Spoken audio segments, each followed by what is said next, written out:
গণপ্রজাতন্ত্রী বাংলাদেশ সরকারের মাননীয় প্রধান উপদেষ্টা প্রফেসর জনাব মোহাম্মদ ইউনূসকে আমি আজকে 3টা প্রশ্ন করতে চাই।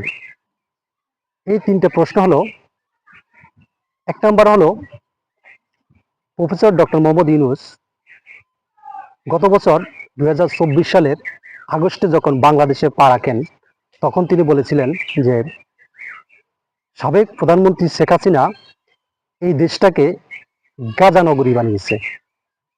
আমার প্রশ্ন হলো, এই গাজার মতো একটা দেশে আপনি সরকারের ভার নিলেন, সরকারের ভার নেওয়ার পর আপনি আপনার গ্রামীণ ব্যাংকের 666 কোটি টাকা এই গাজার মতন দেশ থেকে মকুব করালেন এবং আপনার গ্রামীণ ব্যাংকের এবং অঙ্গ সংগঠনের 29 সাল পর্যন্ত কর মকুব করালেন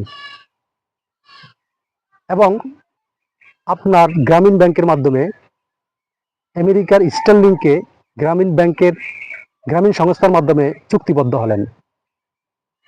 এমনকি আপনার বাংলাদেশে প্রত্যেকটা আপনার কোম্পানির কেন্দ্রীয় ব্যাংকের থেকে যে সুদের হার, সেই সুদের হার ছিল শেখ হাসিনার আমলে 14%, আপনি করলেন 18%। কিন্তু সেটা বিষয় না, আপনি দেশ উন্নয়নের জন্য আপনি সুদের হার বাড়াবেন, এটা সমস্যা নয়। আমার প্রশ্ন হলো, এই যে আপনি 18% করে বিভিন্ন কোম্পানির জন্য, অন্যান্য কোম্পানির জন্য আপনি সুদের হার করলেন 18%, কিন্তু আপনার কোম্পানির জন্য হলো 8%, এই বৈষম্য কেন? এবং আমার 2 নম্বর প্রশ্ন হলো, আপনি বাংলাদেশে ভার নিছেন, আপনি একজন বিশ্ববিখ্যাত মানুষ, আমরা এই দেশের মানুষ অনেক খুশি হয়েছি যা আপনার মতন একজন বিশ্ববিখ্যাত লোক পেয়ে আমরা গর্বিত।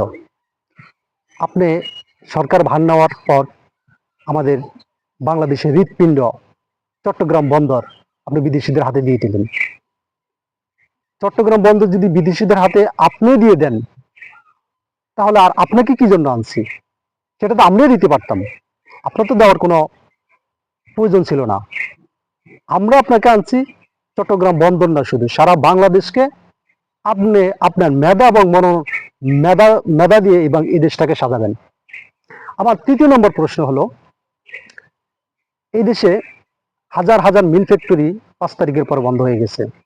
আমরা দেখছি কথিত ছাত্র বৈষম্য নামে কিছু পোলাপাইন বিভিন্ন ফ্যাক্টরিতে গিয়ে মব সৃষ্টি করে ফ্যাক্টরির কার্যক্রম বন্ধ করে দিচ্ছে।